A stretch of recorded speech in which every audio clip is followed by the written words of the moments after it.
Welcome back to the Femme FC Podcast.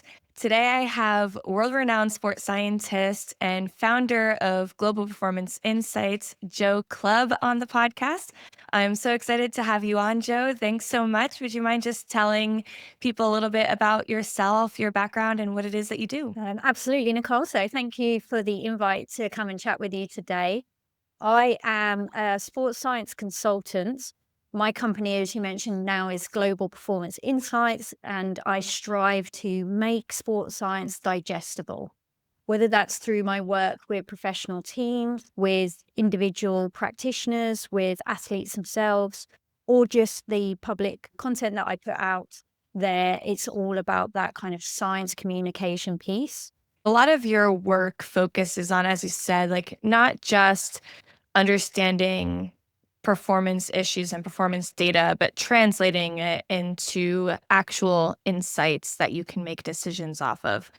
Can you give a little overview on why that's so important and why that translation piece is actually what sports science is all about? So I'll hone in on that word you used of translation or translate. And having had the benefit and the opportunity of working in different sports and different environments, I experienced firsthand that if we try to transplant a system, a sports science approach from one environment to another, even within the same sport, that transplant, that direct crossover, it doesn't work because of the nuance of that environment, the culture, the context.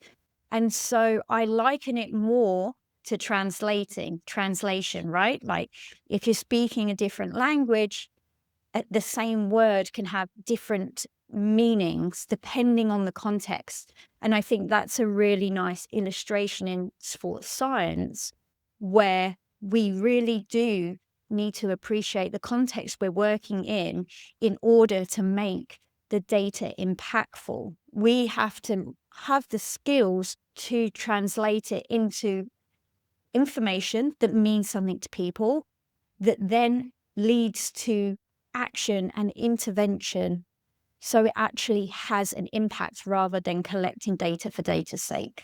So let's frame this under the guise of you're a new sports scientist or performance director in a women's football club, and you're kind of grappling with those same questions of, okay, what is important for me to be tracking and monitoring here? There's a framework that I use written by Mark Rowe and his colleagues, and they describe this 6-stage framework for individualizing injury risk management in sport. We have to start with awareness. Our first 2 stages are awareness. Stage 1 being injury trends.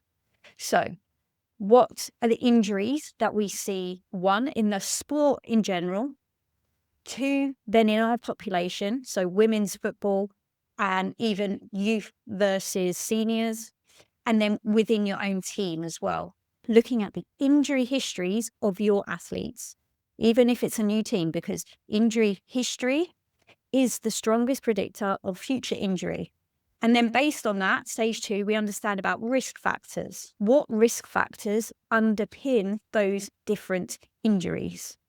With hamstring injuries, there's lots of different factors. There's eccentric strength, there's sprint mechanics, there's range of motion, there's training load factors, for example. With that understanding then of injury, let's move into our profiling. And I know we'll maybe dive a little bit deeper into this now, but to keep a broader view at this point. Okay, I want to understand the demands of my sport, but then also understanding our athlete profile.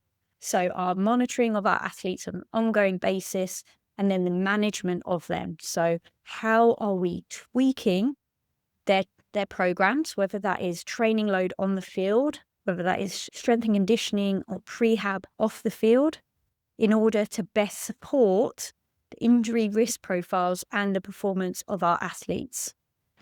And whatever your resource is, I think that's 6 stages is a really nice starting point for then thinking about anything to do with data testing technology. Yeah, I think that's a great framework in terms of what is the why behind this? Yes, start with why. That's equally one of my philosophies as well.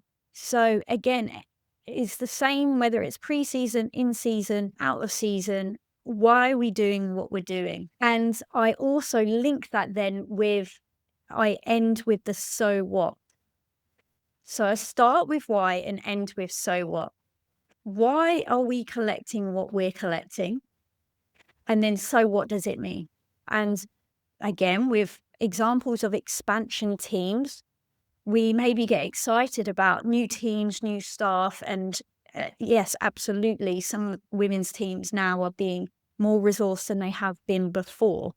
But time is always a critical factor.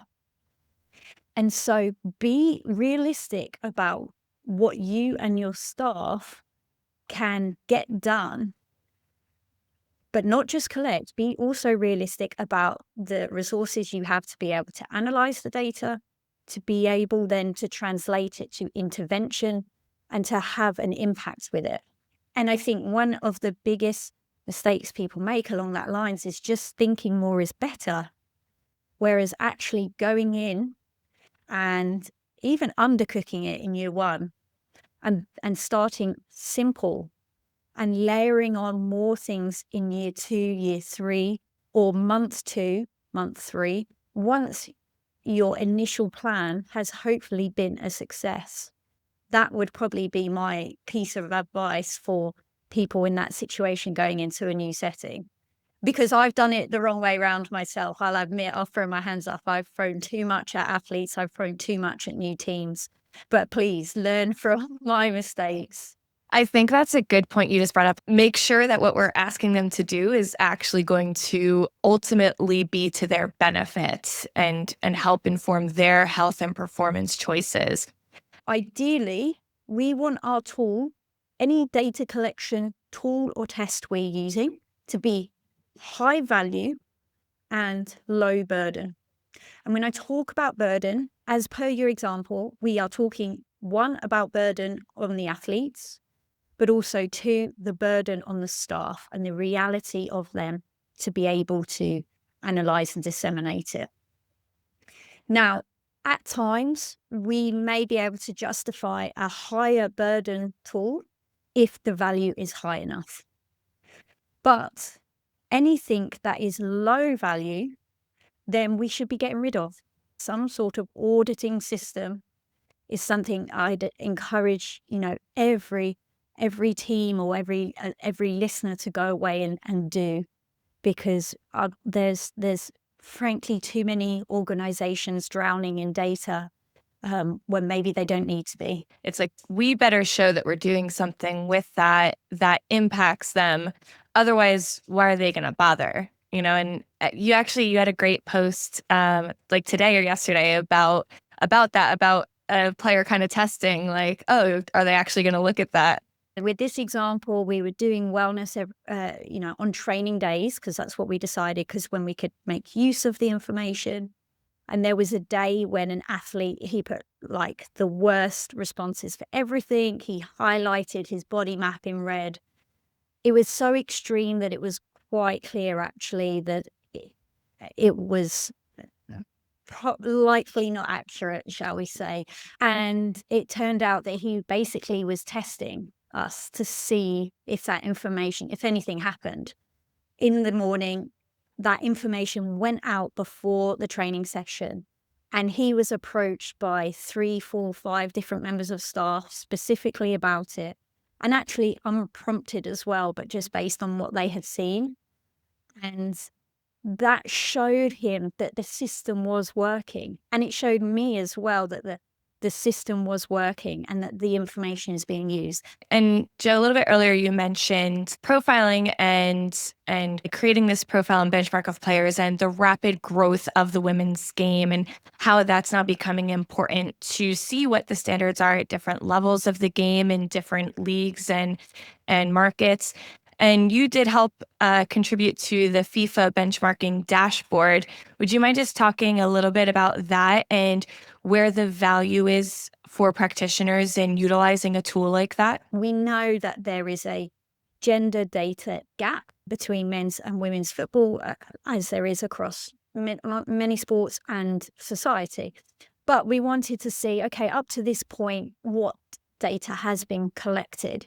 So we did a systematic review and meta-analysis of all the studies we could find. And actually, it ended up being, I'm just having a look here, 288 studies and around about 19,000 players from across all this literature. Now, I will absolutely give the bulk of the credit to Heidi and Lil because, wow, their analysis of this data was incredible. So, firstly, super interesting because we benchmarked it according to participation tiers. The capacities that appeared to have the biggest distinction between our playing tiers were the sprinting ability, lower limb power, and intermittent aerobic capacities. We're obviously just doing a meta-analysis here, so it's an association. Again, we can't be absolutely confident to say if you got really good in all those areas, then you're going to make it to the top. But it's very interesting to see that association across the tiers. To hopefully make it even more interactive and accessible, Heidi created a shiny dashboard that's housed by FIFA, is publicly available. So that may be a really useful tool for you to take a look at your athlete, knowing the participation tier they would be in, because we've got all of that explained and defined, and see how your athletes compare to what we found across these studies. Thank you so much, Jo. Thanks for having me, Nicole.